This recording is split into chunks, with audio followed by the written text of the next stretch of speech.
Assalamualaikum warahmatullahi wabarakatuh. Apa khabar anak-anak murid semua? Okey, insya-Allah hari ini kita akan belajar subjek sirah tahun 2 mengenai kisah siapa? Okey. Kisah nyawa Abdullah bernilai 100 ekor unta. Okey, jom tengok video ustazah. Okey, dengar apa yang ustazah cerita. Ustazah hari ini saya nak bercerita mengenai nyawa Abdullah. Abdullah ni siapa, ingat lagi tak? Abdullah merupakan bapa Nabi Muhammad sallallahu alaihi wasallam. Okey, macam ni cerita dia. Jom dengarkan. Abdul Muttalib iaitu Datuk Nabi Muhammad sallallahu alaihi wasallam dikurniakan 10 orang anak. 10, ramai tak 10 orang?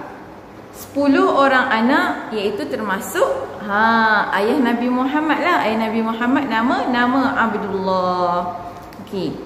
Abdul Muttalib seorang pemimpin Mekah yang kaya raya pada zaman dahulu. Abdul Muttalib, Datuk Nabi Muhammad, bernazar jika dikurniakan 10 orang anak, salah seorang akan dikorbankan untuk Tuhan berhala. Okey. Pada zaman dahulu Islam belum sampai lagi. Kita panggil zaman jahiliyah.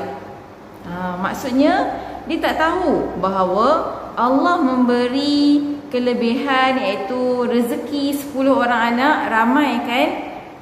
Maksudnya kita kena bersyukur. Tetapi Abdul Muttalib ni dia kata kalau dia digunakan 10 orang anak, maksudnya rezeki dia banyak, dia dah kaya, dia akan sembelih ataupun dia akan korbankan seorang anak dia. Itu amalan orang jahiliyah zaman dulu. Kita sekarang haram, dah berdosa kalau buat.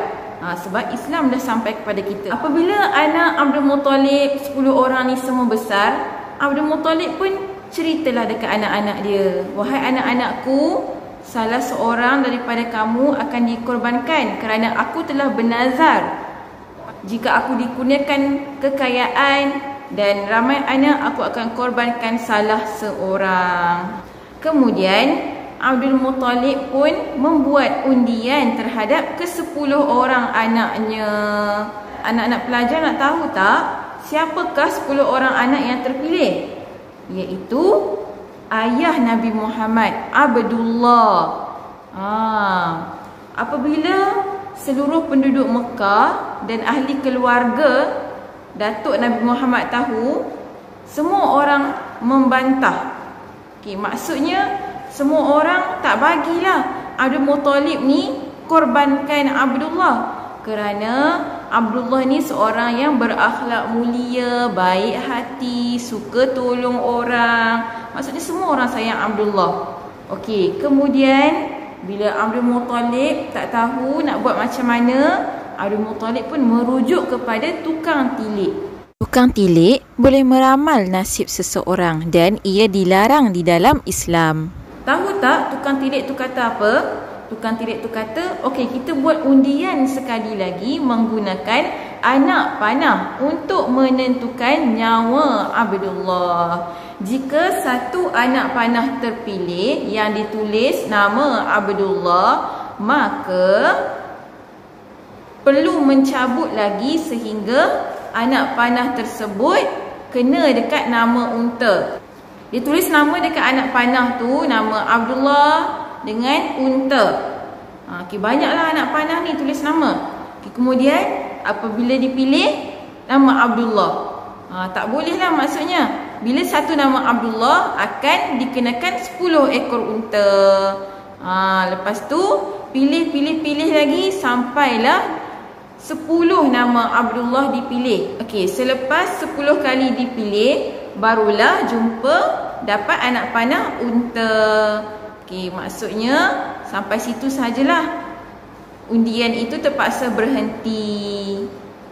Dan 10 kali nama Abdullah itu didarabkan dengan satu anak panah yang bernilai 10 ekor unta bersamaan dengan 100 ekor unta. Okey, jadinya nyawa Abdullah terselamat. Okey, ayah Nabi Muhammad tak perlu disembelih Kerana apa?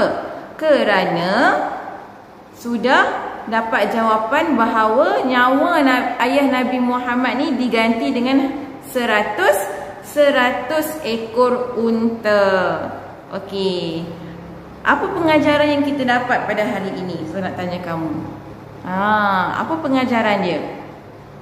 Okey. Yang pertama, kita perlu berpegang dengan ajaran Islam yang sebenar. Yang kedua, kita perlu mensyukuri nikmat Allah. Dengan apa? Dengan solat, dengan beribadat, dengan baca Quran, dengan sedekah. Okey? Yang ketiga, jangan mempercayai